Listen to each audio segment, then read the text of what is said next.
संसद के दोनों सदनों में आज भी अडानी और राहुल के मुद्दे पर हंगामा जारी रहा। हंगामे की वजह से लोकसभा की कार्यवाही को 3 अप्रैल तक के लिए स्थगित कर दिया गया।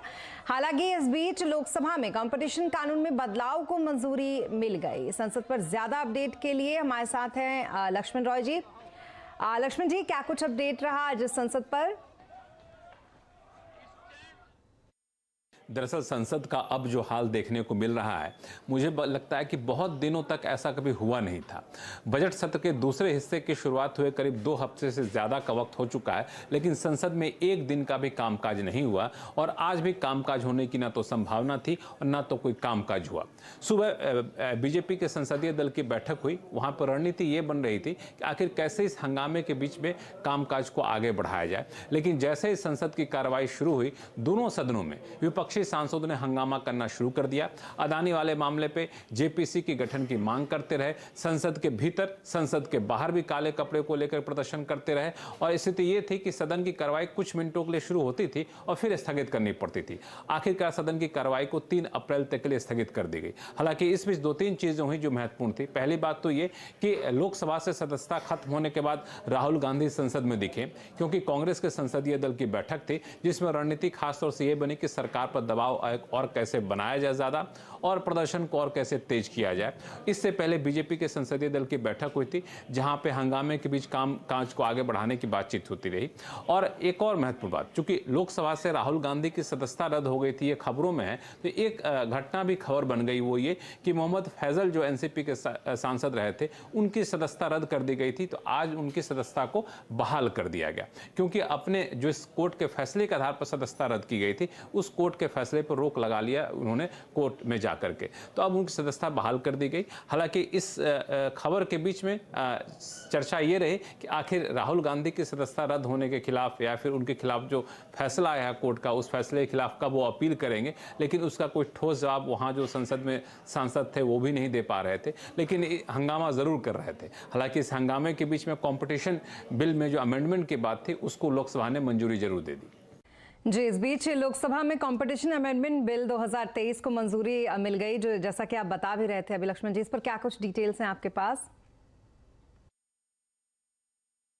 इस जो कंपटीशन बिल में अमेंडमेंट को लोकसभा ने मंजूरी दी है, उसमें 3-4 खास बातें हैं।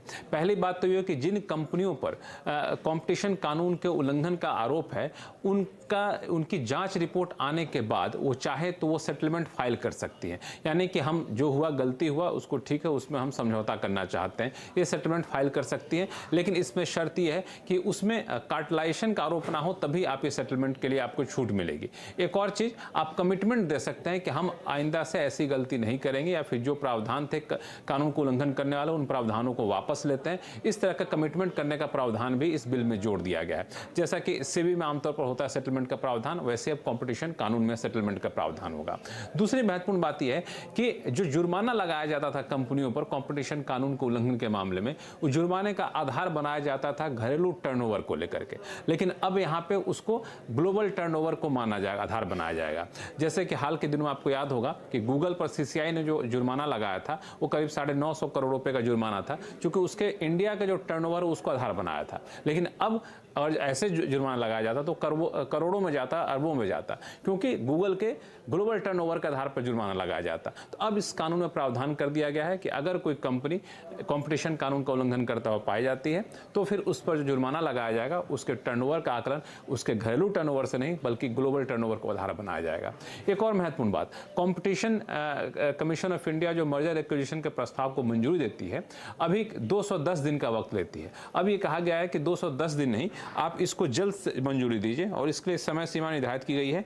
150 कैलेंडर डेज के भीतर आपको इसको मंजूरी देनी पड़ेगी या फिर इसको नामंजूर करना पड़ेगा, यानी फैसला आपको जल्द लेना होगा। एक और चीज कि जो जांच का दायरा है, कार्टेलाइजेशन का दायरा है, उसको बढ़ा दिया गया है। तो अब लोकसभा से मंजूरी मिल गई है, बहुत जल्द इसे राज्यसभा से मंजूरी मिलेगी, फिर ये नियम जो है वो अमल में आ जाएगा।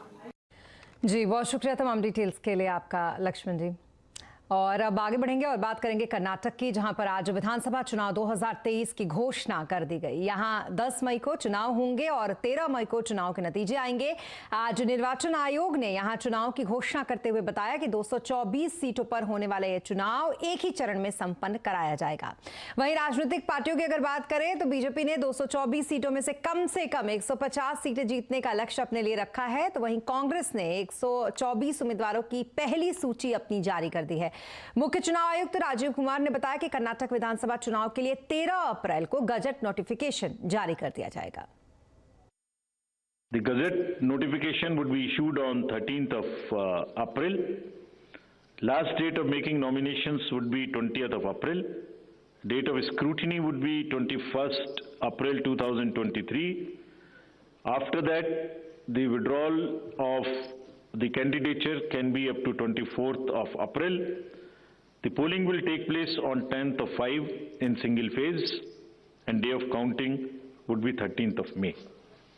So this is the schedule for the Karnataka elections. और अब बात राइजिंग इंडिया समिट की।